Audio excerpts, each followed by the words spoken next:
Votre programme d'information avec l'UIL, l'Université internationale de Libreville, le fleuron de la formation universitaire en Afrique.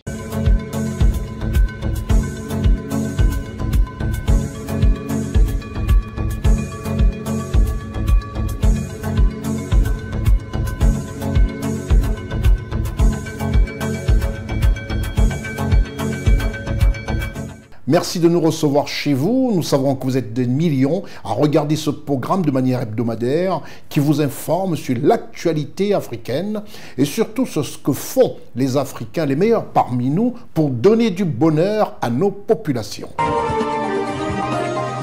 Nous allons nous occuper du Gabon. Et le Gabon sera un peu mis en évidence dans ce programme, ainsi que la Côte d'Ivoire, bien sûr, où l'actualité est vraiment dense. On ira aussi au Cameroun. Restez des nôtres, vous êtes sur Constieka en Week News.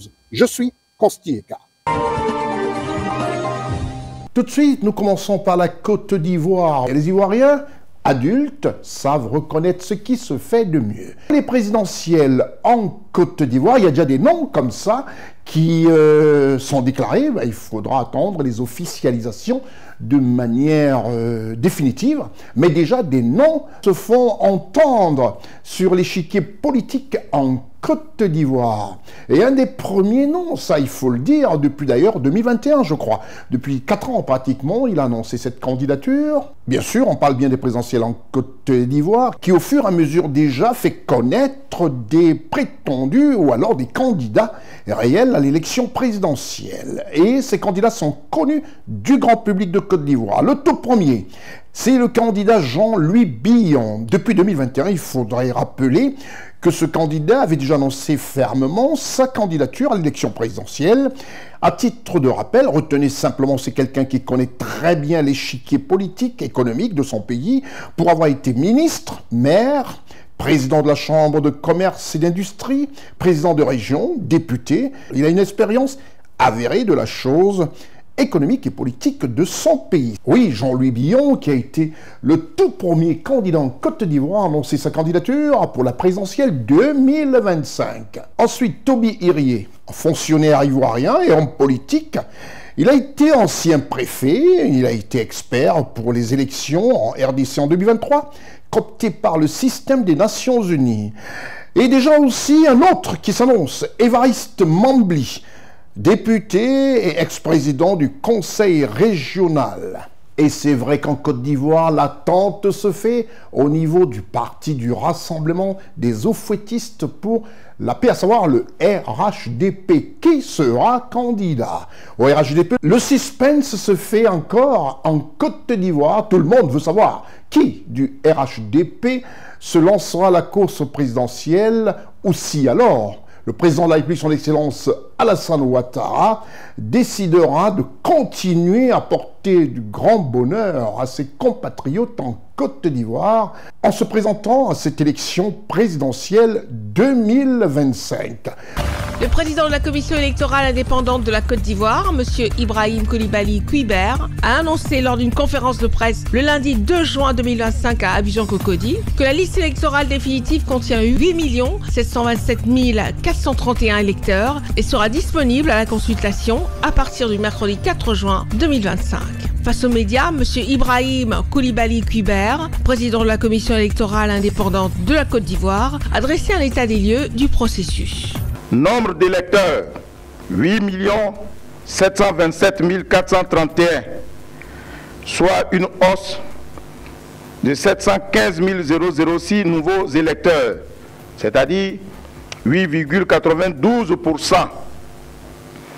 Nombre d'électeurs hommes, 4 508 948, soit 51,66%. Nombre d'électeurs femmes, 4 218 483, soit 48,34%. Nombre de lieux de vote, 11 906, soit 989 nouveaux lieux de vote créés. Nombre de bureaux de vote, 25 678, soit 2154 nouveaux bureaux de vote créés.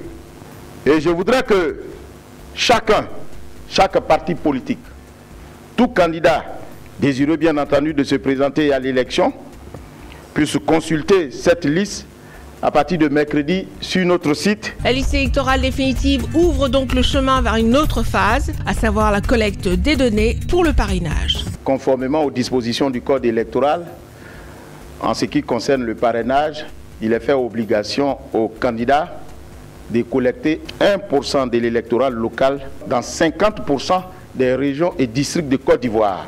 Voilà ce qui était précisé dans le Code. Et il se trouve que par la suite, le gouvernement a érigé bon nombre de régions à districts autonomes. Bon, est-ce qu'on devrait considérer que ces nouveaux districts avaient les mêmes valeurs que le district autonome d'Abidjan et celui de Yamoussoukro qui n'étaient pas constitués de régions? Parce que les nouveaux districts étaient composés des différentes régions. Alors, est-ce qu'on partait sur la base des régions ou on partait sur la base des districts? C'était pour clarifier cela que cette ordonnance a été prise. Pour savoir le nombre de régions dans lesquelles il faut aller collecter les différents parrainages, il faut faire 33 divisé par 2, ça vous fait 16 et quelques, donc on a arrondi à 17. Donc c'est dans 17 régions que vous devez avoir 1% de l'électorat local, dans chacune des régions. C'est tout ce qu'on vous demande, régions et districts. Le processus de collecte des parrainages de candidatures pour l'élection présidentielle 2025 en Côte d'Ivoire s'ouvrira le 26 juin 2025 et s'étendra sur 3 mois. L'ouverture des candidatures est prévue à partir du 26 juillet 2025.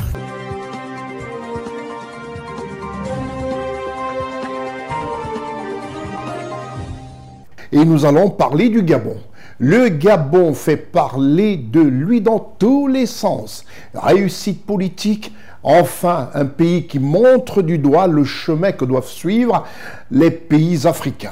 Le Gabon devient déjà un havre d'abord d'instruction à travers l'UIL, cette grande université internationale de Libreville, qui forme véritablement les étudiants qui sont propres tout de suite à l'emploi. Mais nous restons au Gabon. Revenons sur cette cérémonie d'investiture du président élu de la 5e République gabonaise, son Excellence Brice Clotaire Oligui Nguema. Félicité par ses pairs africains, comme vous les voyez, ils étaient tous là, nombreux, et adulé par ses compatriotes dans un stade de l'amitié plein comme un œuf.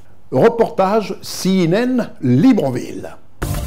Le vainqueur de l'élection présidentielle du 12 avril 2025 au Gabon, son Excellence Brice Clotaire Oligui Nguema, président de la République gabonaise, chef de l'État, chef du gouvernement, a été investi le 3 mai 2025 au cours d'une cérémonie solennelle au stade de l'amitié d'Angondje. Après une phase de transition de 20 mois débutant le 30 août 2023, fait son retour à l'ordre constitutionnel à l'issue d'un processus électoral apaisé et transparent qui s'est déroulé du 29 mars au 12 avril 2025. Arrivé à bord de son command-car, sous les ovations des populations en liesse venues partager cet instant inédit, le chef de l'État a salué ses pairs ainsi que les représentants d'organisations continentales et internationales présentes pour l'occasion. En outre, une prière œcuménique, un défilé terrestre et aérien ainsi que le discours de circonstance du facilitateur mandaté par la CEAC, son Excellence Faustin Archange Touadéra, président de la République centrafricaine, ont également constitué les temps forts de cette cérémonie. J'exhorte le peuple frère gabonais à conserver jalousement la paix et la concorde nationale qui s'exprime à travers cette grandiose cérémonie d'investiture. Rien ne vaut la paix. Rien de durable ne peut se faire sans la paix. Monsieur le Président de la République gabonaise, chers frères, en ce jour qui marque le retour effectif et pacifique à l'ordre constitutionnel de votre beau pays, le Gabon, je voudrais, au nom des chefs d'État de la CEAC et de la facilitation, vous rendre un hommage hautement mérité et saluer votre bonne volonté politique, votre clairvoyance, ainsi que votre patriotisme éprouvé, qui ont permis la conduite exemplaire de la transition politique au Gabon. Je voudrais vous encourager à poursuivre de manière coordonnée avec toutes les autorités constitutionnelles qui auront la lourde responsabilité et le privilège de vous accompagner dans la conduite du mandat historique et exemplaire que le peuple gabonais vient de vous confier. Vive la démocratie, vive la CEAC, vive la République gabonaise restaurée. Je vous remercie.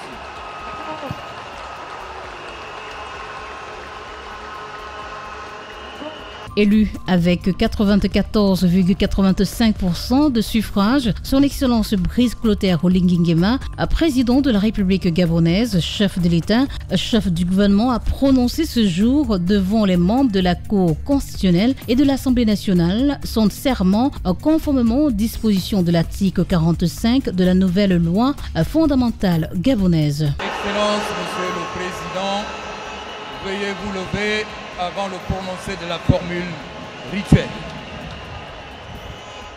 Veuillez vous tenir debout à votre place avant le prononcé de la formule rituelle.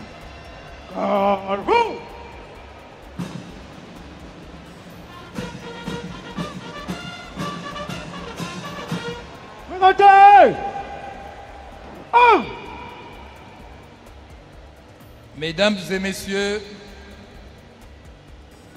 les membres de la Cour constitutionnelle de la transition, Madame le Président du Sénat, Monsieur le Président de l'Assemblée nationale de la transition, vénérables sénateurs, honorables députés,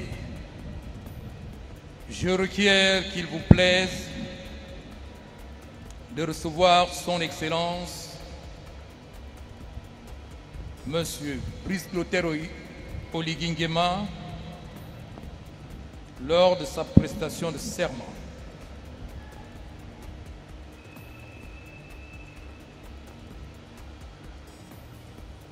Veuillez vous rapprocher à nouveau du pupitre.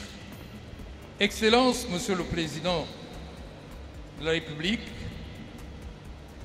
Président de la République élu, veuillez vous tenir debout devant le pupitre, la main gauche posée sur la Constitution, la main droite levée devant le drapeau, prononcez la formule de serment placée devant vous. Vous avez la parole. Moi, Brice Clotaire Oligui Nguema, élu président de la République, m'engage devant Dieu, nos ancêtres et le peuple gabonais à conserver toutes mes forces à son bien-être, à le protéger de tout dommage, à respecter et à défendre fidèlement la Constitution et l'État de droit, à préserver les acquis démocratiques, l'indépendance de la patrie, l'intégrité du territoire national, à remplir consciencieusement les devoirs de ma charge et à être juste envers tous. Je le suis. Recevant les attributs républicains et traditionnels du pouvoir, le président de la République gabonaise, son Excellence Brice Clotaire Oligui Nguema, a réaffirmé son engagement à servir et protéger la patrie. Excellences, Mesdames et Messieurs, les chefs d'État et de gouvernement, Mesdames et Messieurs, les représentants des chefs d'État, Mesdames et Messieurs, les membres du corps diplomatique et représentants des organisations internationales, Mesdames et Messieurs, les membres de la Cour constitutionnelle, Mesdames et Messieurs, les membres du Parlement, Mesdames et Messieurs, les membres des corps constitués, Mesdames et Messieurs, les membres de confessions religieuses, Mesdames et Messieurs, les éminents membres de la classe des sages, des chefs coutumiers et traditionnels, distingués invités, Mesdames et Messieurs, mes chers compatriotes, c'est avec une immense émotion, une humilité sincère et une responsabilité profonde que je prends la parole devant vous. Avant toute chose, qu'il me soit permis de rendre grâce à Dieu. À Dieu. Oui, à Dieu. Qu'il m'accorde la sagesse et le discernement nécessaires de gouverner pour l'épanouissement du peuple gabonais. Permettez-moi d'avoir tout aussi une pensée émue pour nos pères fondateurs qui ont sans cesse labouré le sol de notre démocratie. Leur courage nous inspire, leur sacrifice nous oblige. Peuple gabonais, mes chers compatriotes, celui qui se tient aujourd'hui devant vous ne célèbre ni sa victoire, ni celle d'un parti, ni d'une ethnie. Il veut rendre hommage à la renaissance d'une nation.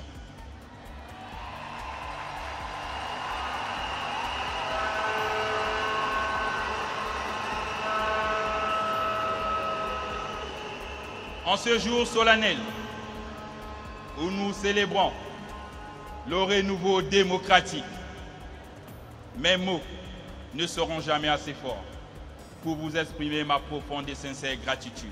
Annonçant la fin de la transition et le retour à l'ordre constitutionnel, le chef de l'État gabonais, son Excellence Brice Clotaire Oligui Nguema, a évoqué l'organisation prochaine des élections législatives et locales et le renouvellement des institutions de la République pour le dernier trimestre de l'année en cours. En ce qui concerne l'élection des sénateurs, celle-ci aura lieu les 8 et 29 novembre 2025. Toute chose qui permettra à notre pays de disposer d'un Parlement élu dès le 4 novembre 2025 pour l'Assemblée nationale et le 15 décembre 2025 pour le Sénat. S'agissant du Conseil économique, social, environnemental et culturel, sa mise en place se fera le 1er décembre 2025. Enfin, les juges constitutionnels désignés le 19 décembre prêteront serment le 23 décembre 2025. L'issue de ce processus marque la fin de l'organisation des institutions constitutionnelles de la 5e République en terre gabonaise. Vive le Gabon immortel! Que Dieu bénisse le Gabon et toutes les nations du monde. Peuple gabonais, je vous aime, je vous remercie.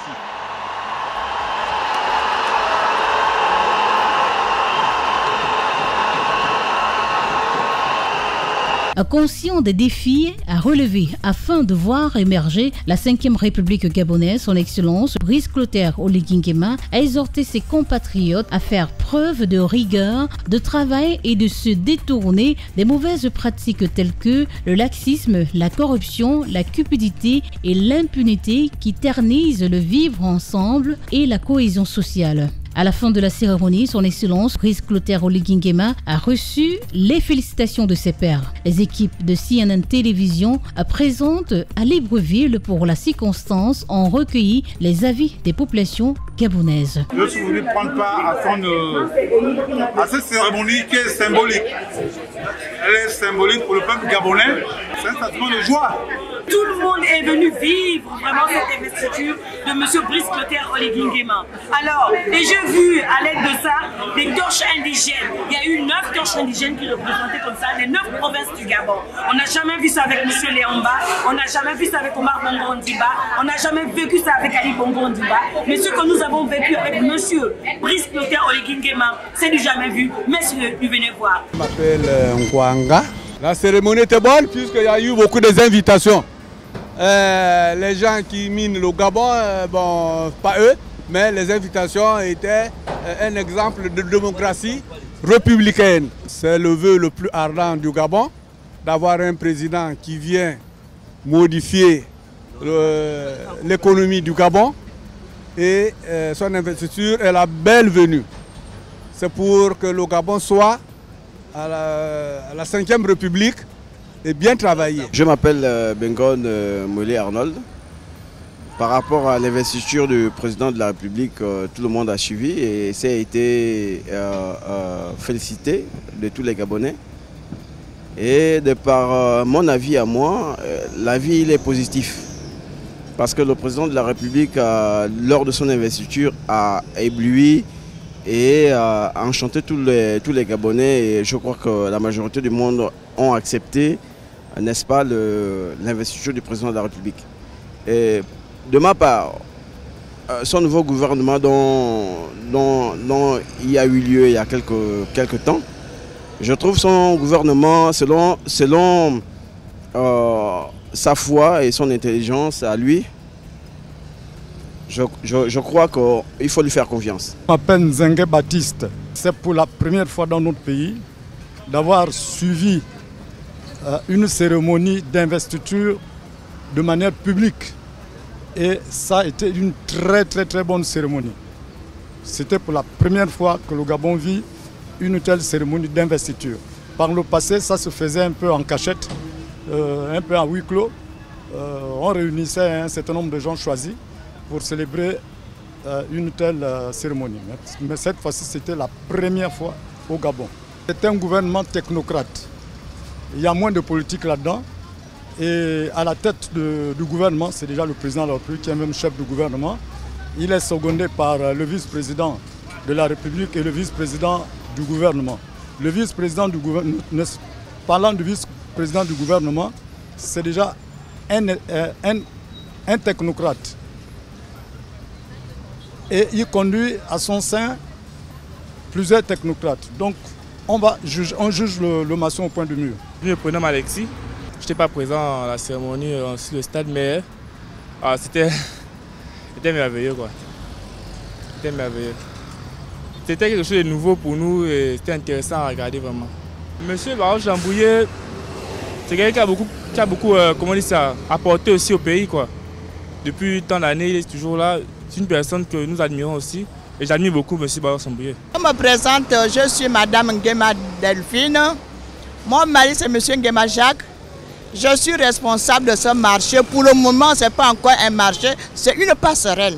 Nous avons suivi l'investiture du président Brice Clotaire Oligui Nguema. D'abord, nous, le peuple gabonais et le peuple entier, nous sommes contents. C'est que nous sortons dans les tombeaux. Maintenant, comme il est président, nous souhaitons, nous, le peuple gabonais, qu'il nous change notre pays. Qu'il nous change notre pays. Ce que nous voulons, c'est le changement du pays. Ce que nous voulons, l'allure qu'il a amenée, nous voulons que cette allure continue jusqu'à l'éternité. Comme c'est un enfant de Dieu. Ce nouveau gouvernement qu'il a pris en place, je ne pense pas du mal.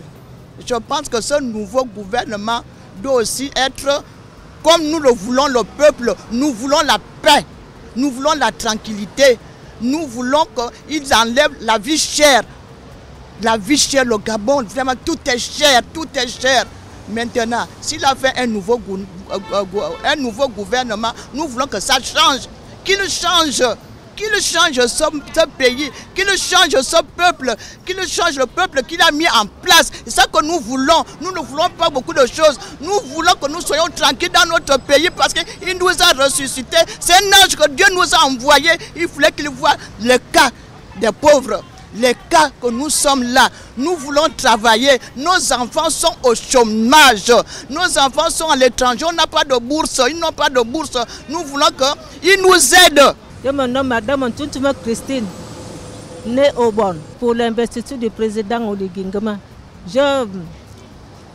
Ça s'est très bien déroulé, puisque d'habitude, puisque de ce fait, on n'a jamais vu comment s'est passé les autres présidents antérieurs. Mais celui de Nguema a fait de notre Gabon vraiment une fierté éternelle. Le nouveau gouvernement qu'il a constitué, je suis bien content qu'il change. Mais ce que j'implore, c'est Donsma. Parce que Donsma, je ne le connais pas. De face, de loin, non, on ne se connaît pas. Mais ce qu'il a rendu comme service à notre pays, le Gabon, à Oligui en particulier, je ne sais pas, là on va le mettre. C'est ce que j'implore dans mon cœur. Parce qu'il a bien servi. Il était, lui, au four et au moulin, un seul homme. Il y a encore aujourd'hui. La cérémonie s'est bien déroulée. Du moment où j'étais présent au stade, on a vraiment aimé surtout les invités qui venaient de l'extérieur, qui ont pris part à cette cérémonie.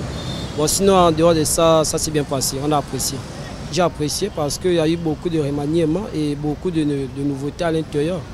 En tout cas, on espère juste un bon résultat en fin du mandat. Je suis une Gabonaise, mère d'enfants. Cérémonie d'investiture de monsieur le président de la République, Clotaire Oligui Nguema. Mais nous, les mamans du Carrefour, on veut maintenant un marché.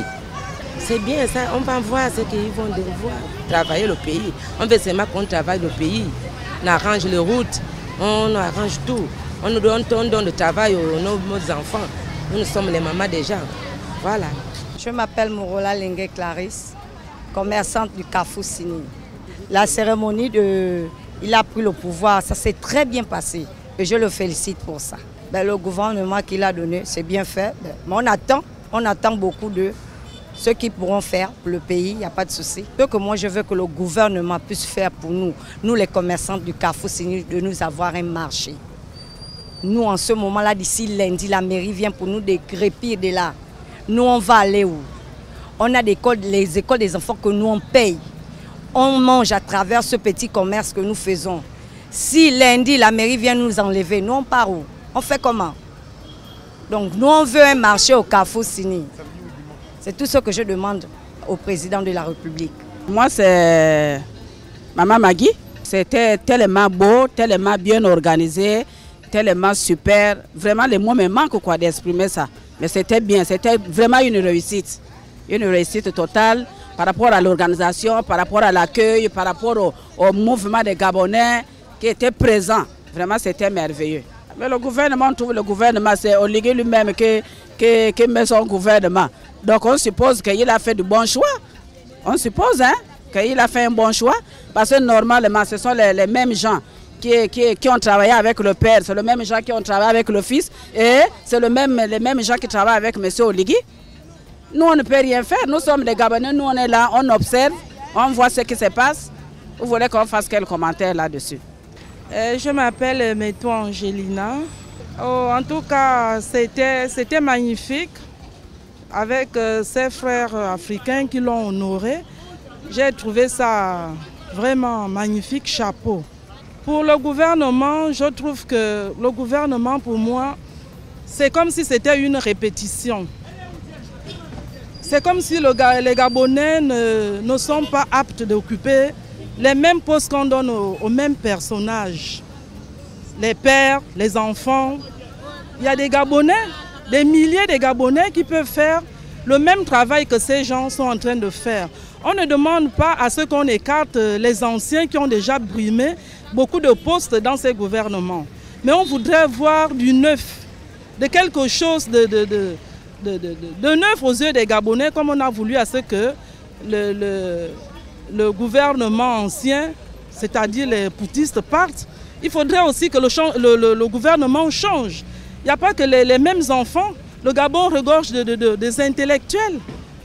Donc, en tout cas, pour moi, c'est ce que je ne trouve pas que le gouvernement là est vraiment à 100% normal. On doit enlever des têtes qui ont déjà brigué le gouvernement et remettre les nouveaux. On a des cerveaux qui peuvent faire du bien pour notre pays. Je suis Monsieur Steve. Belle cérémonie, très belle cérémonie. On a vraiment apprécié. En tant que citoyen, on a vraiment vécu un moment intense. Donc, très fier de l'investiture du président. Bon, sincèrement, on attend de les voir sur pied, de les voir à l'œuvre. Car ça fait longtemps qu'on n'a pas eu un gouvernement à la hauteur des citoyens. Donc, on attend vraiment les prochaines échéances de voir comment ils vont s'organiser pour nous faire plaisir à nous les citoyens aussi, quoi.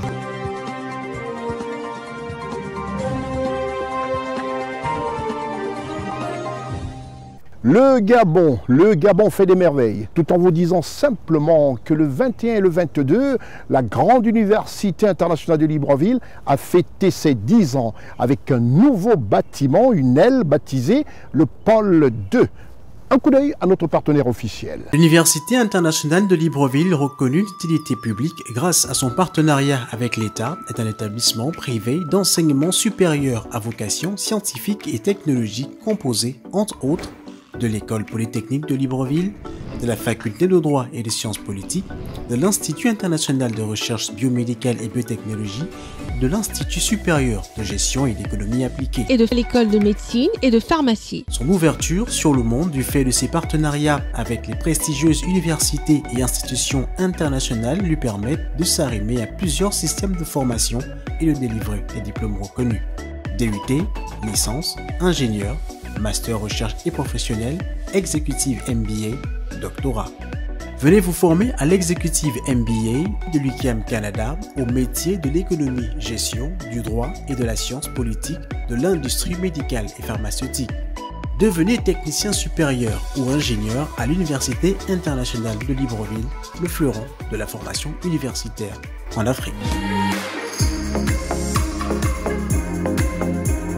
CNN est disponible sur les bouquets Créolink au 12, numéricable au 12, sur l'application cnntv.ci et sur tous vos supports numériques. Avant de nous rendre en Turquie pour voir les prouesses au quotidien du ministre d'État, ministre de la Défense de Côte d'Ivoire, nous restons d'abord en Côte d'Ivoire pour voir le baptême de ce 6e patrouilleur qui est chose effective dans les eaux de Côte d'Ivoire. La Défense se dote du 6e patrouilleur du nom de Vaillance, conçu en Israël.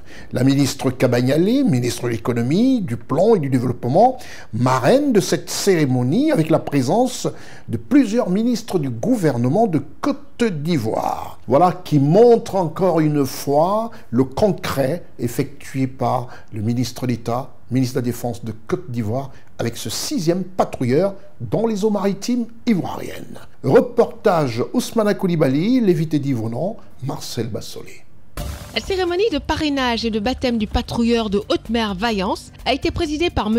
Téné Birahima Ouattara, ministre d'État et ministre de la Défense de Côte d'Ivoire, en présence de Mme Nialé Kaba, ministre de l'Économie, du Plan et du Développement, qui est également marraine du patrouilleur Vaillance. Par ce geste, la marraine de ce patrouilleur, Mme Nialé Kaba, ministre de l'Économie, du Plan et du Développement, a procédé au baptême du navire avant qu'il ne prenne la mer, comme le veut la tradition dans toutes les marines du monde.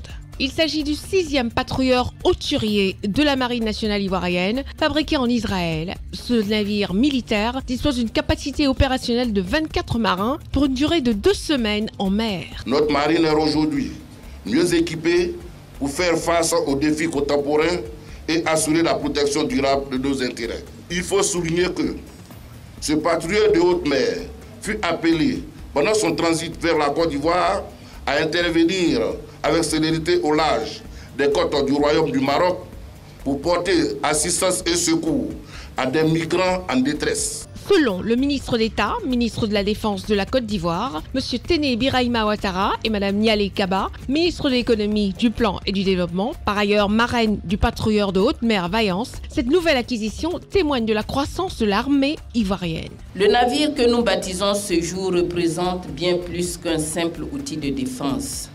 Il incarne l'engagement du chef de l'État à protéger notre patrie, ses intérêts et ses valeurs. Il est aussi le symbole de notre capacité collective à surmonter les défis avec résilience. Le ministre d'État, ministre de la Défense de Côte d'Ivoire, M. Téné Birahima Ouattara, a exprimé sa profonde reconnaissance envers son Excellence Alassane Ouattara, président de la République de Côte d'Ivoire et chef suprême des armées, pour cette nouvelle acquisition, la 6e du genre après les patrouilleurs L'Émergence en 2014, le Bouclier en 2015, capitaine de frégate Sekongo en 2016, le contre-amiral Lamine Fadika en 2022 et l'Espérance en 2023. Je voudrais, au nom de l'ensemble des forces armées de Côte d'Ivoire, exprimer notre sincère gratitude à son Excellence le Président de la République pour cette nouvelle acquisition. Patrouilleur Vaillance, symbole de fierté et d'assurance pour chaque Ivoirien, permettra à notre marine nationale d'accroître sa capacité, sa liberté d'action et sa projection dans les eaux afin de faire face aux défis sécuritaires nés des activités criminelles en mer et de la pollution de l'environnement marin. Ce patrouilleur de type OPV 452, équipé de moyens de défense capables d'atteindre des cibles sur une distance de 2 km, constitue un avantage dans la lutte contre la piraterie maritime et dans la protection des eaux internationales.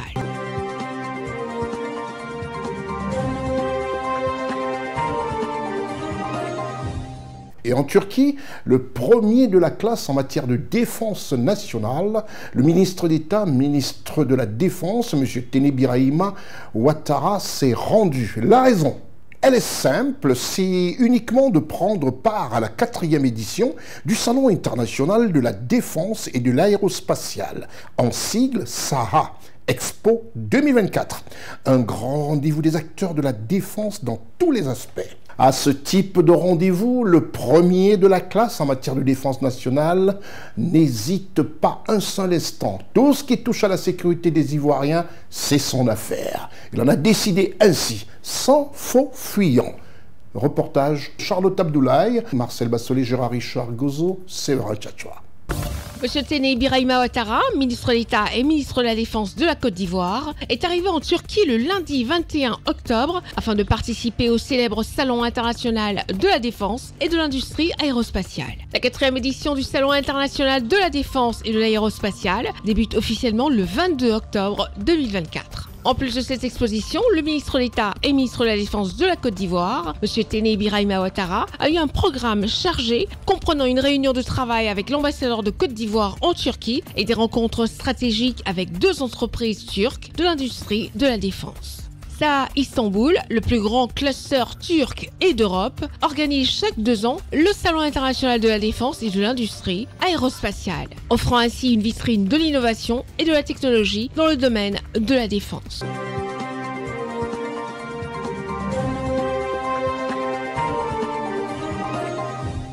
On quitte un tant soit peu la Côte d'Ivoire pour le Cameroun. Le Cameroun, ce pays situé en Afrique centrale, et qui a marqué complètement cette semaine avec sa fête nationale, est un pays présidé par son Excellence Paul Biya. Vous verrez qu'entre les dires des réseaux sociaux et la réalité, et la vérité constatée par le peuple camerounais, il y a souvent une marge de différence. Le 20 mai 2025, c'est la fête nationale de l'unité au Cameroun.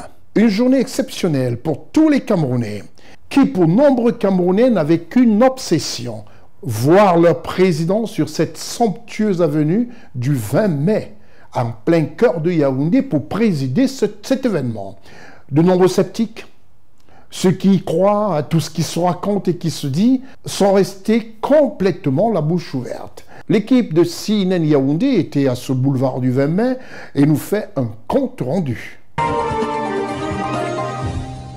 À Yaoundé, la capitale camerounaise, cette journée de mardi 20 mai 2025 s'est tenue la fête nationale camerounaise dans tout l'ensemble du territoire national. Dans la capitale politique Yaoundé, présidée par son excellence Paul Biya, vêtu d'un costume bleu clair, une forme olympique, sur le boulevard du 20 mai, où l'armée dans toutes ses composantes a offert, dans une justesse de pas et de gestes, un défilé digne d'une armée professionnelle, rassurante, marquant ainsi toute sa disponibilité à la défense nationale. Zone de mangrove et en zone de pré-forêt maritime. C'est aussi une unité spéciale, hautement qualifiée, hautement formée, dont on parle peu ou trop. Mais n'est-ce pas, dit-on qu'il ne faut pas trop parler des armées? Efficacité sur le terrain garantie. Efficacité sur le terrain garantie. Évidemment, le BSA est suivi par une autre unité d'élite, une autre de nos unités d'élite, le BIR dont on ne parle plus, mais il faudra effectivement dire qu'ils sont nés aux alentours des années, à la fin des années 80, sur la poussée des coupeurs de route qui avaient envahi le septentrion camerounais et qui empêchaient la libre circulation des biens et des hommes. Aujourd'hui, ils occupent toutes les composantes, n'est-ce pas? Il y a une composante aérienne, une composante maritime, une composante terrestre et une forte composante logistique, avec un centre de combat antiterroriste qui est basé du côté du sud-ouest. C'est une unité d'élite, c'est une unité d'excellence, c'est une unité qui mène avec perfection les missions qui lui sont confiées. C'est une unité sur laquelle les forces de défense camerounaises peuvent compter, mais évidemment, c'est une unité sur laquelle la population peut compter pour dormir. L'occasion fut belle pour la nation camerounaise de vivre avec le père de la nation, son excellence Paul Biya, cette fête nationale 2025, la 53e édition du genre, qui a vu toute la jeunesse camerounaise, des plus petits aux adolescents, défiler avec fierté devant le chef de l'État. La jeunesse camerounaise, l'on va voir dans un instant l'IAI, l'Institut africain d'informatique, l'IAI Cameroun, Centre d'excellence technologique Paul Biya, qui peut se targuer d'avoir déjà formé jusqu'à 8000 informaticiens et qui sont sur le marché de l'emploi. Et en ce moment même en cours, se poursuit le programme MIGEP 2035 qui a déjà formé jusqu'à 976 500 femmes et jeunes formés donc au TIC. L'IAI Cameroun, désormais dépositaire d'une chaire UNESCO Access TIC, vient de lancer le programme Intelligence artificielle pour tous en Afrique centrale. Cette 53e édition de la fête nationale du Cameroun a été rayonnante dans toutes les capitales des 10 régions du Cameroun. Nous reviendrons dans un dossier spécial sur la capitale économique, Douala.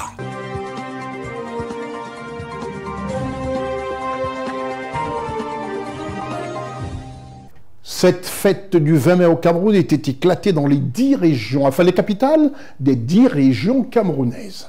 Et dans ces 10 régions, le chef de l'État, son Excellence le Président Paul Biya, est représenté par les gouverneurs des différentes régions. On va se focaliser sur la ville de Douala, qui est quand même une des grandes régions, puisqu'elle abrite la capitale économique Douala.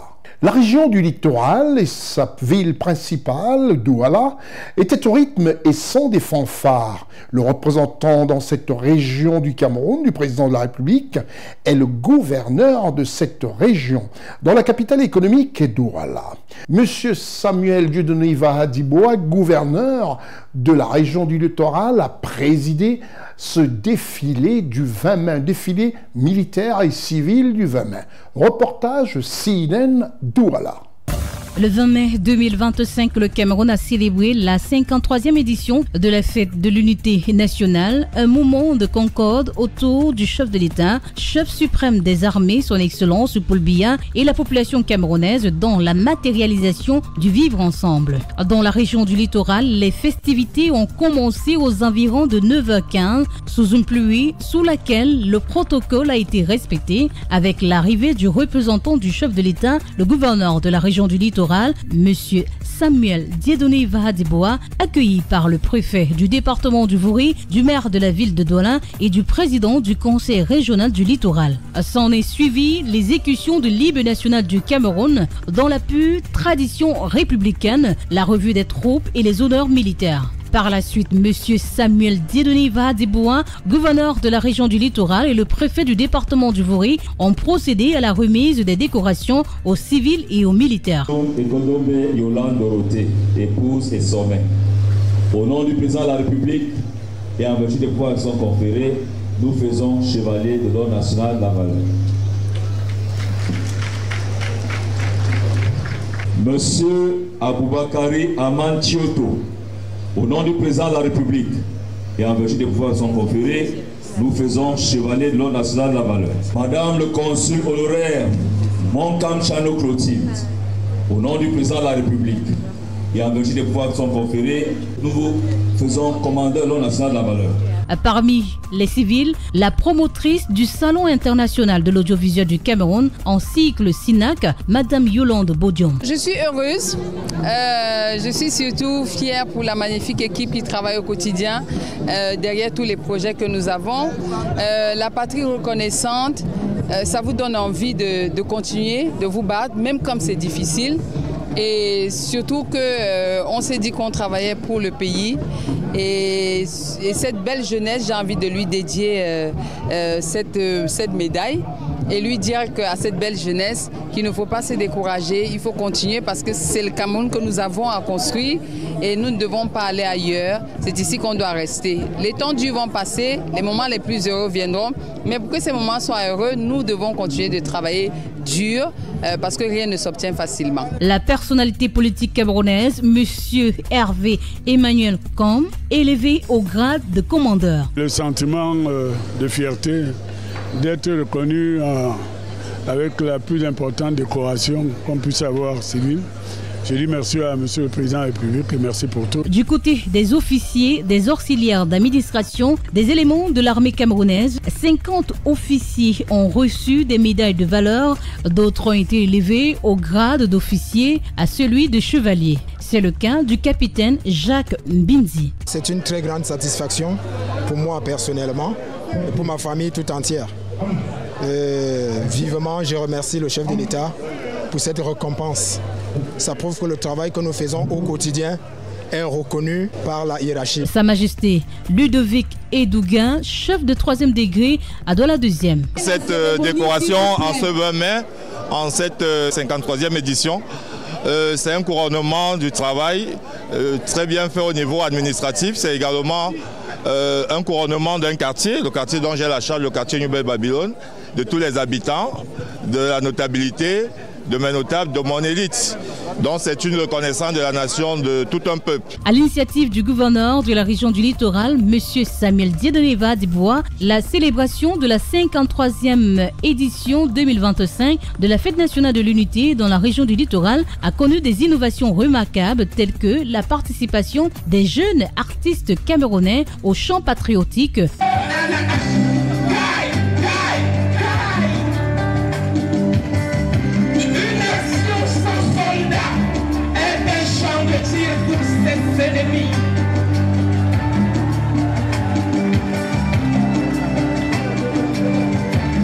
Des groupes de danse folklorique exécutant l'ensemble des airs culturels du Cameroun et la remise des parchemins aux personnes qui ont marqué la vie socio-professionnelle dans la région du littoral. L'arrivée et l'installation du chef de l'État camerounais, chef suprême des armées, son Excellence Paul Biya, au boulevard du 20 mai, à Yaoundé, capitale politique du Cameroun, a sonné le glas d'ouverture dans la région du littoral, conjointement dans l'ensemble du territoire national. 12h15, le défilé militaire est lancé à Yaoundé et dans la région du littoral dans une synchronisation digne d'une grande symphonie où l'État était dans toute sa splendeur sous la coordination du gouverneur de la région du littoral, M. Samuel Dieudonné Diboua, dans la capitale économique camerounaise, Douala. Le défilé pédestre de l'armée camerounaise a été une vraie démonstration dans l'agencement des pas, avec en tête du défilé le porte-drapeau de l'armée de terre, suivi de la gendarmerie nationale. La première section de la gendarmerie nationale, composée uniquement de femmes, suivie des autres corps d'élite de la gendarmerie. L'artillerie de l'armée camerounaise qui a été présentée au cours de ce défilé à la place des fêtes de la BCK sous cette pluie a été une démonstration que l'armée camerounaise s'est équipée équipée, s'est professionnalisée et plus proche de sa population. La grande innovation au sein de l'armée camerounaise, ce sont les éléments des forces de l'ordre qui circulent avec des vélos. Initiative encouragée par le numéro 1 de la région du littoral, le gouverneur M. Samuel Dieudonné-Va Dibois. Ainsi, sous l'aréopage des invités à la place des fêtes de la BCK à Douala au Cameroun et des populations, l'armée camerounaise a montré ses capacités et ses atouts dans tous les compartiments sous les ovations de la population de la région du littoral. Un spectacle inoubliable et s'en est suivi la parade civile avec une belle représentation de la diversité culturelle camerounaise véhiculée par les écoliers, élèves, étudiants et les associations. Je suis fière que tous nos camarades et nous avons eu le courage de défiler devant le peuple, devant le gouverneur. Le gouvernement, je vous remercie de nous avoir donné cette grande opportunité. Au sapeur-pompier, on nous apprend le garde à vous, on nous apprend à défiler, on nous apprend les demi-tours. On nous apprend aussi à nous présenter et la prière du sapeur-pompier. Je pourrais dire que cet événement s'est bien passé et j'espère qu'on puisse se retrouver tous l'année prochaine et de plus encourage notre collège. La journée du 20 mai était très magnifique. J'ai apprécié toutes les activités. Même s'il y a eu quelques intempéries, mais nous nous sommes bien amusés. En fait, c'est ça l'essentiel. En fait, c'est ça l'esprit de l'unité nationale. Parce que même si nous avons tous nos différences, nous sommes quand même unis, nous avons dansé, nous avons partagé des moments, bref. C'était parfait comme journée. Sur le volet politique, le défilé des partis politiques avec en exergue le RDPC, le Rassemblement démocratique du peuple camerounais, qui fait étalage de sa suprématie par des carrés impressionnants des militants du Parti de la Flamme. Par arrondissement, ils ont simplement affiché ceux des autres formations politiques de l'opposition camerounaise. Mais dans l'ensemble, tout s'est bien passé à la place des fêtes de la BCK, ici à Douala, au Cameroun. Le chef de l'État, en choisissant le thème de nation et armée-nation, n'est-ce pas, unis pour un Cameroun prospère et de paix, le fait tout simplement parce que il y a une urgence, celle de préserver cette patrie contre toute tentative de destruction, de déstabilisation. Et tous les Camerounais se sont reconnus dans la région du littoral. L'engouement pendant ce défilé, la mobilisation populaire montre très bien que les populations du littoral en général et celles du Vouri en particulier sont derrière le chef d'État comme des mendiants de la paix. Parce qu'à Douala, nous avons beaucoup de paniers d'œufs. Personne n'est prêt à laisser écraser ses œufs. Un 20 mai 2025 qui restera inoubliable pour nombreux. Ceux qui, au micro de CNN, ont eu de la gratitude à l'endroit de M. Samuel Dieudonné-Va Dibois, gouverneur de la région du littoral. M. Samuel Iva Dibois, plus que jamais, reste un compatriote exemplaire pour avoir, sous les instructions de son Excellence, M. Paul Biya, le chef de l'État, toujours su, n'est-ce pas, maintenir la paix et le vivre ensemble et surtout le côté inclusif dans la société. Vous savez, le Cameroun est riche de plusieurs entités, de tribus et à Douala, tout le monde se sent plus que jamais chez lui. C'est une reconnaissance par rapport à la patrie. Je suis très flatté par cela. C'est un mérite qui nous pousse à toujours continuer à travailler dur. Parce que je pense que ça vaut ce que nous apportons dans l'accompagnement pour la lutte contre la pauvreté, le chômage dans nos entreprises, avec pratiquement 70 emplois, 75 emplois aujourd'hui. Je pense que c'est quelque chose de mérité. Qui reste toujours serein comme il a toujours été. Il est là depuis 10 ans, donc voilà, nous continuons à le suivre dans sa mouvance. My impression is that the time the march past went on well. but it started very late. Je suis tellement ému. C'est la toute première fois qu'on participe à un défilé national. Et vraiment, nous sommes tellement contents, vu la période difficile qu'on est en train de traverser. Mais on a réussi quand même, on a reçu un beau monde et puis tout s'est bien passé. Par rapport au défilé, je crois que mes poulains ont corrigé le défilé. Et ça s'est très bien passé. Et nous sommes donc contents d'arriver à la fin de cette journée qui a été menacée par la pluie. Mais nous voilà enfin arrivés. Nous avons rempli notre devoir de citoyens et nous avons participé au défilé de l'unité. Et comme vous les voyez là, tous souriants, ça veut dire que nous avons dignement rempli notre mission. I'm from Bamenda in the Northwest region. I've taken refuge here because the disorder in the Northwest. That's why I'm here to participate in the National Day celebration. Il y a eu la mobilisation que nous voulions. Nous avons sensibilisé et que toutes les femmes, toutes ces personnes, RDPCO, JRDPCO, FRDPC, nous nous sommes massivement inscrits pour que notre championne gagne net les élections sans problème. Les Camerounais en général se sont mobilisés. Vous avez pu voir des parades non seulement militaires, en plus des parades civiles, des écoles, vous avez pu voir des associations, vous avez pu voir les partis politiques qui ont défilé. Donc c'est vraiment l'union des Camerounais. Je parle en tant que président de la section OGDPC Vouricat et je crois que vous avez vu une démonstration de force. Nous sommes prêts, nous sommes prêts, nous sommes prêts. Mais aujourd'hui on parle quand même également et surtout d'unité. Parce que c'est la fête de l'unité que nous célébrons aujourd'hui. Bonne fête de l'unité à tous les habitants de Douala 4, mais également bonne fête de l'unité à tous les Camerounais.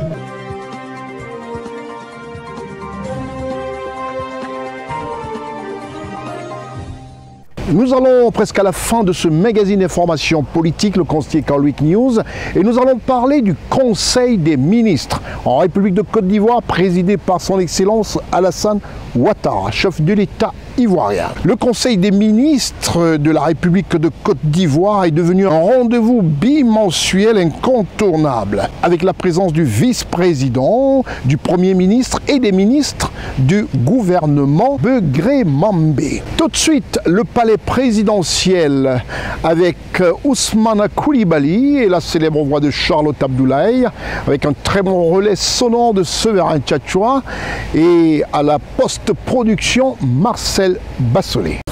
Un conseil des ministres s'est tenu le mercredi 2 juillet 2025 de 11h à 13h30 au palais de la présidence de la République de Côte d'Ivoire à Abidjan, sous la présidence de son Excellence Alassane Ouattara, président de la République de Côte d'Ivoire. Conformément à la tradition, sous le leadership ininterrompu du président ivoirien, son Excellence Alassane Ouattara, les membres du gouvernement sont venus rendre compte de leur mission auprès des populations dans le but d'améliorer les conditions de vie des Ivoiriens. Au titre du ministère de la Promotion de la Jeunesse, de l'Insertion Professionnelle et du Service Civique, en liaison avec le ministère d'État, ministère de la Fonction Publique et de la Modernisation de l'Administration, le ministère de l'Intérieur et de la Sécurité, le ministère des Finances et du Budget, le ministère du Patrimoine, du Portefeuille de l'État et des Entreprises Publiques, le ministère de l'Éducation nationale et de l'Alphabétisation, le ministère de l'Enseignement supérieur et de la Recherche scientifique, le ministère de l'Emploi et de la Protection sociale et le ministère de l'Enseignement technique, de la formation professionnelle et de l'apprentissage. Le Conseil a adopté une communication relative au programme des stages d'immersion ou jobs de vacances. Bilan des éditions 2023 et 2024 et lancement de l'édition 2025 au profit de 50 000 jeunes.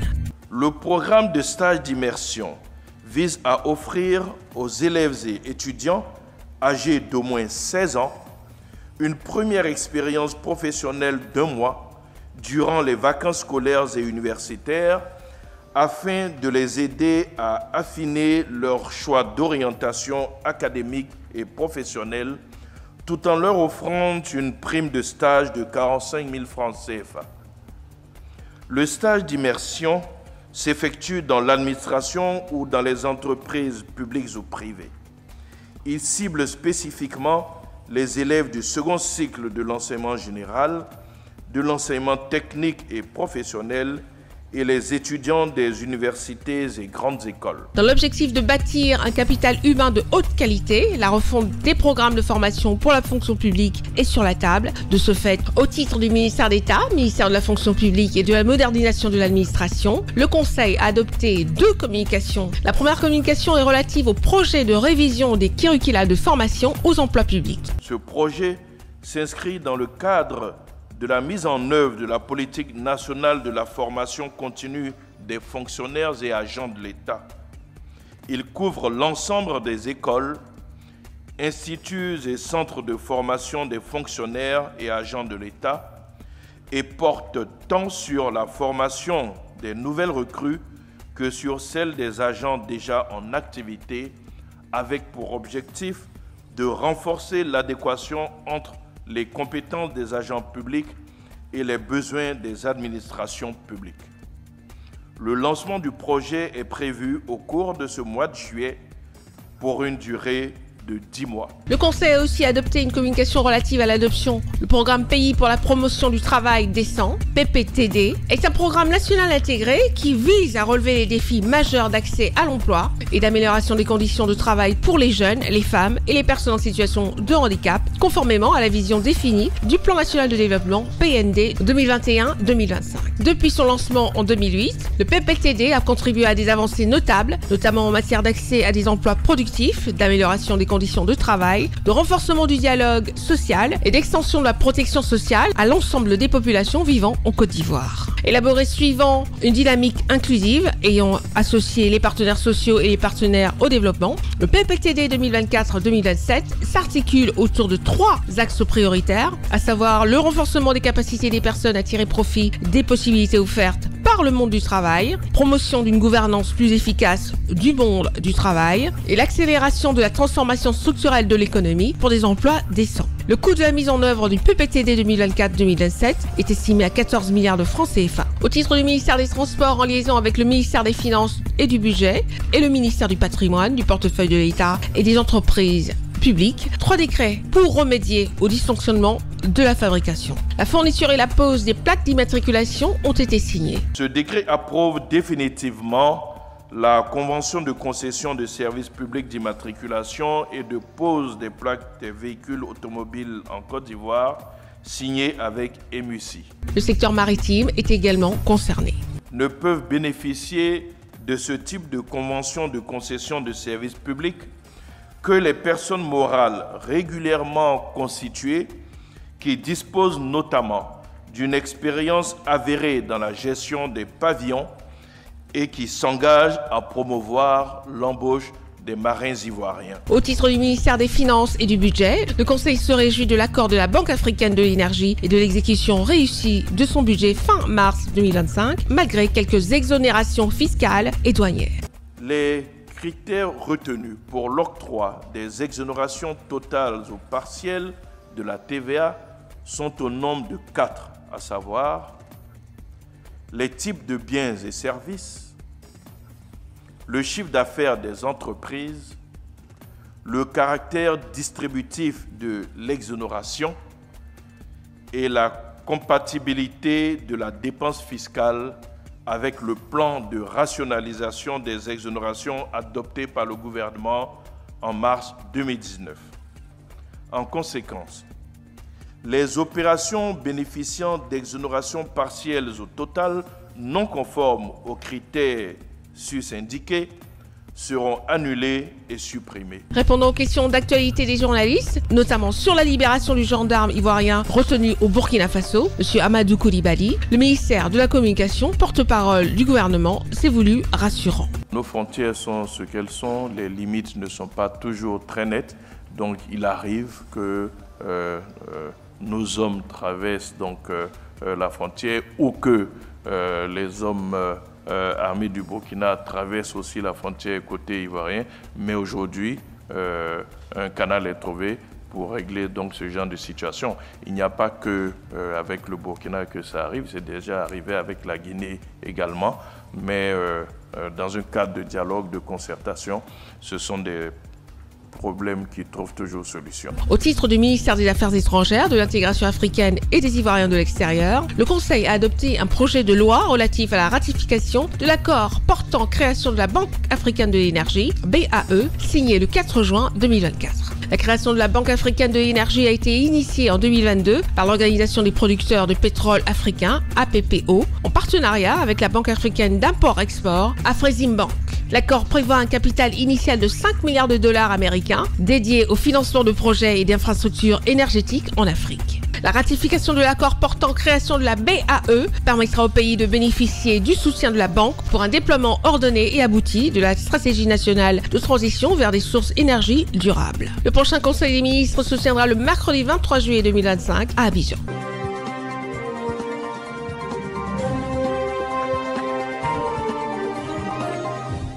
Nous allons parler de ce ministère de la Défense de Côte d'Ivoire, présidé par son Excellence le ministre d'État, M. Téné Birahima Ouattara, un ministère qui aujourd'hui, comme j'ai l'habitude de le dire, veille à la sécurité des Ivoiriens. Reportage Ousmana Koulibaly, Lévite Elivonan, Charlotte Abdoulaye, Marcel Bassolé. Le ministre d'État, ministre de la Défense de la République de Côte d'Ivoire, M. Téné Birahima Ouattara, a présidé le mercredi 9 juillet 2025 la double cérémonie de baptême de promotion et de prestation de serment des officiers élèves et élèves sous-officiers de deuxième année à l'école de gendarmerie d'Abidjan. La gendarmerie nationale de Côte d'Ivoire renforce ses effectifs avec le baptême de 54 élèves officiers de la 49e promotion et de 1494 élèves sous-officiers de la 64e promotion, toutes deux baptisées Loyauté. Sous la direction du général de corps d'armée Alexandre Apalo Touré, commandant supérieur de la gendarmerie nationale de Côte d'Ivoire, et grâce à sa politique de formation, la gendarmerie se positionne comme un organe clé d'aide à la prise de décision politique en matière de défense. Ces élèves sont tous prompts à servir, mais aussi aptes à servir partout où besoin est, face aux nouvelles formes de criminalité qui gangrènent notre société, à savoir le terrorisme, la cybercriminalité, l'orpaillage clandestin, l'exportation illégale de matières agricoles. La cérémonie de baptême a permis à 1392 sous-officiers de deuxième année de la promotion adjudant-chef-major Adama Koulibaly de prêter serment. Face à l'engagement des recrues, le ministre d'État, ministre de l'Agriculture et du Développement Rural, M. Kobenan Kwasi Adjoumani, parrain de la promotion Loyauté, les a exhortés à relever les défis sécuritaires. Chers filleuls, je voudrais vous saluer et vous féliciter pour le parcours remarquable que vous avez réalisé jusqu'à cette étape et surtout pour l'engagement solennel que vous prenez ce jour devant la République. Le ministre d'État, ministre de la Défense de la Côte d'Ivoire, M. Téné Birahima Ouattara, par ailleurs représentant du chef de l'État ivoirien, son Excellence Alassane Ouattara, a encouragé les élèves officiers et sous-officiers à être des officiers instruits, résilients et polyvalents, parfaitement formés à leur mission. Ce nom de promotion et votre prestation de serment vous engage par conséquent à demeurer des officiers de qualité et de probité, loin des compromissions de toutes sortes. Je suis donc persuadé que les aptitudes physiques et intellectuelles acquises vous offrent l'occasion d'entamer une carrière professionnelle que nous espérons également pleine de réussite. Actuellement, l'école de gendarmerie d'Abidjan enregistre 1446 sous-officiers et officiers en fin de cursus.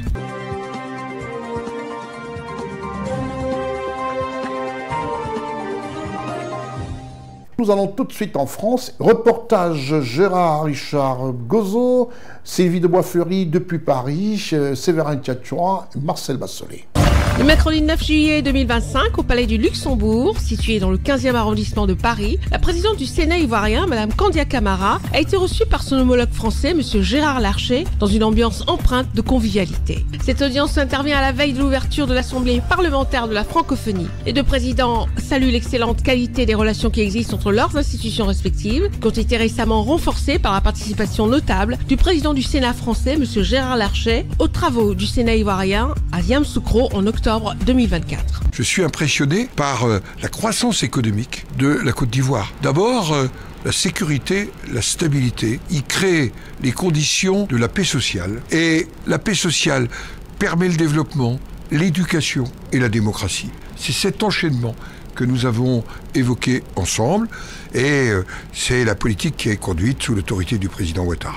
Deuxième des choses, les relations entre nos parlements. Vraiment, nous attendons la mise en place du groupe d'amitié. Madame Candia Camara, présidente du Sénat de Côte d'Ivoire, a saisi cette opportunité pour exprimer sa gratitude et évoquer l'avenir de la coopération parlementaire. Pour parler de la coopération, en termes de renforcement des capacités des parlementaires ivoiriens qui viennent ici régulièrement depuis 2018 apprendre aux côtés de leurs collègues français.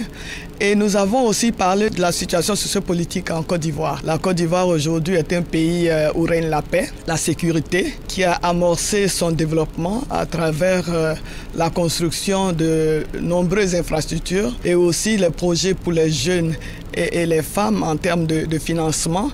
Et nous avons aussi parlé de la situation dans la sous-région. Il y a le groupe d'amitié au niveau du Sénat que nous voulons remettre en place. Et en un mot, nous voulons que vraiment les relations entre le Sénat de France et le Sénat de Côte d'Ivoire se renforcent. La présidente du Sénat ivoirien a laissé un message dans le livre d'or du Sénat français, marquant une étape clé dans la coopération interparlementaire.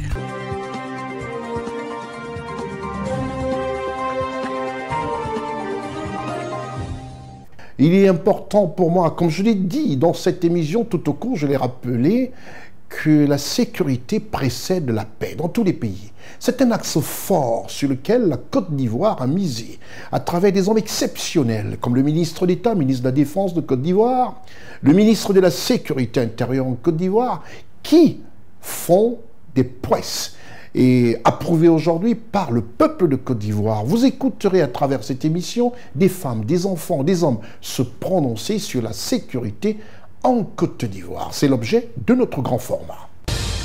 Dans ce grand format, la caméra d'Ousmane Coulibaly a sillonné la Côte d'Ivoire, Abidjan principalement, cette capitale, cette grande ville, où les risques peuvent être interprétés d'une manière erronée. Vous entendrez et vous verrez de vos yeux comment les Ivoiriens sont fiers de la sécurité dans leur pays, et même la sécurité dans les frontières, maîtrisée par l'armée de Côte d'Ivoire.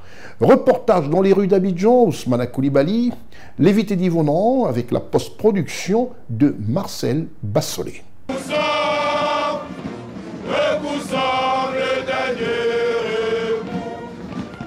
Je suis rassuré de la sécurité en Côte d'Ivoire.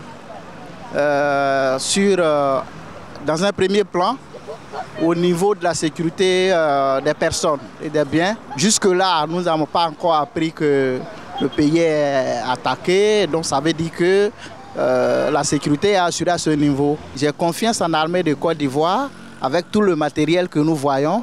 Donc à ce niveau-là, nous avons confiance. En ce qui concerne la sécurité, vraiment, ça me laisse perplexe parce qu'on ne sait jamais. On ne sait jamais au niveau de la sécurité si on est bien prêt. Mais ce qui est bien, comme on a des partenaires qui ont des intérêts ici, donc Dieu merci. En ce qui concerne le ministre Téné Ibrahim Ouattara, ministre de la Défense, en tout cas je suis quelqu'un vraiment qui milite beaucoup pour lui parce que déjà c'est quelqu'un que j'ai côtoyé et c'est quelqu'un qui est ferme, c'est quelqu'un qui est très sérieux dans son travail. Ah non, là pour l'instant avec tout ce que j'ai vu, avec tout ce qui est force spéciale, tout ça, vraiment j'ai confiance. Donc au-delà de tout ce qui est militaire, question il n'est pas militaire, mais au-delà de tout ce qui est question militaire, ça je suis sûr qu'il peut prendre les bonnes décisions. Vraiment diriger la flotte, tout ça, en tout cas c'est quelqu'un qui est très ferme, très sérieux dans son travail. M. Téné Ibrahim Ouattara, c'est quelqu'un qui est très bien, quelqu'un qui est très sérieux. Je suis rassuré de la sécurité en Côte d'Ivoire, vu les armements qui sont renforcés, vu aussi les caméras de surveillance partout dans l'intérieur du pays. Je suis rassuré par le travail que M. le ministre de la Défense, M. Téné Ibrahim Ouattara, effectue au sein de la Côte d'Ivoire. On n'entend plus beaucoup de braquages, beaucoup de vols par-ci par-là. La sécurité, le taux d'agression, le taux de vol a baissé aussi, donc je suis rassuré. On a une libre circulation, les voitures ne peuvent pas se garer n'importe où. Tout et tout, et puis maintenant les policiers, ils sont là, ils contrôlent. En tout cas, je sais comment je vous explique, mais la sécurité maintenant, elle est bonne. J'ai confiance à l'armée de Côte d'Ivoire, vu que pendant l'indépendance, on a vu qu'ils ont fait les marches, on a vu les cargos, les chariots. En tout cas, c'était vraiment parfait. Et puis les Chinois aussi étaient là, Alors que les Chinois, là, côté armement, là, on ne peut pas. Ils déposent. Il fait bien son travail, même si peut-être il y a quelques failles, mais il fait bien son travail. Dans toute chose, là, il y a toujours quelques petits, je ne sais pas comment vous expliquer, il y a toujours quelques petits trucs quoi, qui gâtent. Je suis vraiment très satisfait et j'ai confiance aussi entièrement à l'armée de la Côte d'Ivoire. Bien équipée, vraiment je suis très rassuré. Je suis rassuré de la sécurité en Côte d'Ivoire parce que maintenant nous observons les policiers dans chaque carrefour, dans chaque commune. Voilà, il y a un peu ça. Et puis aussi, ce que nous pouvons aussi dire, il y a les caméras un peu partout. Donc ce que je peux retenir, je suis un peu rassuré de la sécurité parce qu'il y a moins de braquages, moins de vols. Donc ce que je peux retenir en tant qu'élève, la sécurité est un peu rassurée, c'est tout. Je suis rassuré de la sécurité en Côte d'Ivoire parce qu'auparavant, vu ce qu'on voyait, il y avait trop de braquages, les bandits partout et par-ci. Mais ces dernières années, je peux dire que je suis rassuré de la sécurité en Côte d'Ivoire parce qu'il y a moins de braquages, moins de voleurs, moins de bandits. Et tout le monde se met au travail à son air, donc je peux dire que je suis rassuré de la sécurité en Côte d'Ivoire. Le ministre de la Défense fait son travail. M. Téné Ibrahim Ouattara, c'est un super monsieur. En vue de la sécurité en Côte d'Ivoire ces dernières années, je peux dire que le ministre Téné Ibrahim Ouattara fait son travail parce que la Côte d'Ivoire est si haute sécurité en ce moment. On peut faire confiance à l'armée de Côte d'Ivoire, surtout au ministre d'État et au ministre de la Défense. Parce que ce qu'on a vu par rapport au défilé de l'indépendance, ça nous rassure et nous sommes sereins. Par rapport à ce que nous voyons dans les autres pays, là, la Côte d'Ivoire et le Canada, ça va. Le ministre fait son travail. En tout cas, il y a confiance au ministre de la Défense par rapport à ce qu'il fait et par rapport à tout ce qu'il fait. Il y a confiance en lui. Il sait qu'il nous garantit par rapport à notre défense et tout. Je suis confiant. Je suis rassurée de la sécurité en Côte d'Ivoire parce qu'on constate maintenant qu'il y a plein de caméras. Et on constate aussi qu'à chaque 100 mètres, on croise des policiers et des militaires pour notre sécurité. J'ai confiance en l'armée de la Côte d'Ivoire avec tout le matériel acheté par le ministre de la Défense, car nous l'avons tous constaté le jour de l'indépendance avec le défilé des chars, des blindés et encore, nous avons des cellules antiterroristes en Côte d'Ivoire. Le ministre de la Défense fait bien son travail au niveau de la sécurité sur le plan national et nous sommes très fiers de lui. Il y a les caméras partout. En tout cas, ça va. Tu es libre de marcher sans problème. Souvent même tu es là, comme bon, tu suivais ton sac, mais maintenant il n'y a pas de problème. Tu mets ton sac, tu marches à jamais sans problème. Donc, la sécurité en Côte d'Ivoire, ça va. J'ai confiance à l'armée de la Côte d'Ivoire avec tout le matériel acheté par le ministre de la Défense. Parce que lors de la défilée même de la Côte d'Ivoire, pendant l'indépendance, ce qu'on a vu, on était heureux. Le ministre de la Défense fait son travail parce que maintenant, la sécurité, comme je l'ai dit, la sécurité est propre. Tu peux marcher tranquillement dans Abidjan sans problème, ça va. Je suis plus que rassuré de la sécurité en Côte d'Ivoire. Il fut un moment où on ne pouvait pas se déplacer facilement, même dans la commune de Yopougon où je réside. Mais aujourd'hui, à 1h, 2h du matin, vous voyez les forces de l'ordre partout et vous pouvez circuler en toute quiétude. J'ai foi en cette armée parce que déjà elle bénéficie de l'expertise de l'extérieur. Entre autres, nous avons vu la Chine défiler auprès de nos soldats. Cela montre qu'on pourrait éventuellement compter sur l'expertise de la Chine en cas d'organisation. Je suis très flatté. Il fait bien son travail. Il fait effectivement bien son travail parce qu'il a le souci du bien-être des Ivoiriens. Et quand il achète des armements et que quand il permet aux grandes puissances de venir nous donner leur expertise, il n'y a que ça qu'on attendait. Pour moi, en ce qui concerne la sécurité en Côte d'Ivoire, je crois que maintenant c'est amélioré parce que quand on parlait de Yopougon, il y avait certaines personnes même qui avaient peur même d'arriver dans la commune de Yopougon. Mais maintenant, je crois que la sécurité a plus évolué parce que dans les rues, un peu plus partout, on voit les agents de la sécurité, les forces de l'ordre, les gendarmes et autres, les policiers qui assurent en fait la sécurité. Souvent même tard dans la nuit, on constate souvent les cargos qui font des patrouilles et tout. Donc je crois que la situation s'est améliorée en ce qui concerne la sécurité en Côte d'Ivoire. Le ministre de la Défense fait son boulot. Il est dans son plein travail parce que, comme je l'ai dit dans un premier temps, que auparavant on ne voyait pas les cargos et autres tard dans la nuit. Mais maintenant je vois qu'il y a des forces de l'ordre qui se déploient tard dans la nuit, qui assurent la sécurité. Donc je crois que le ministre fait son travail. Je suis rassurée de la sécurité en Côte d'Ivoire parce que on trouve maintenant les policiers aux différents carrefours. On a les caméras de surveillance qui nous garantissent une sécurité. Là, si quelqu'un nous agresse, mais s'il y a quoi que ce soit, on peut facilement repérer les gens. J'ai confiance avec tout le matériel que le ministre a acheté pour l'armée en Côte d'Ivoire. J'ai confiance parce que pendant le défilé du 7 août, on a vu qu'il y a eu plus de renforcement au niveau des drones et il y a des cellules antiterroristes qui sont installées maintenant en Côte d'Ivoire. La sécurité en Côte d'Ivoire de nos jours est indiscutable. Voilà, la preuve en est que si vous circulez à Abidjan, vous allez voir que partout il y a des caméras de surveillance. Voilà, des caméras de surveillance. Et avant, quand on traversait à Djamé, rapidement on était attaqué par des bandits. Voilà, on pouvait vous attaquer, qu'on appelle avec des armes, avec une arme blanche. Mais aujourd'hui, la caméra surveille tout. Il y en a dit surtout que vous voyez à chaque carrefour, chaque grand carrefour, vous voyez des policiers.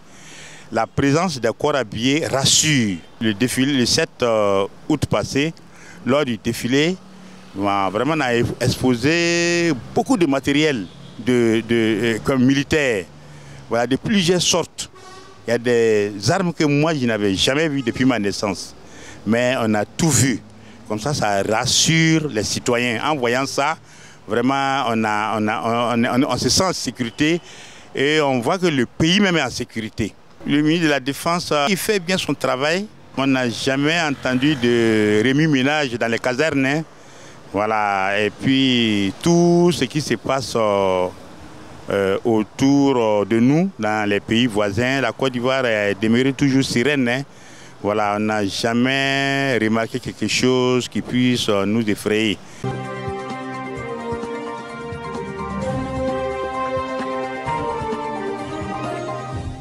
Nous allons simplement boucler ce programme tout en vous rappelant de rester focalisé sur votre chaîne de télévision, celle sur laquelle vous y êtes.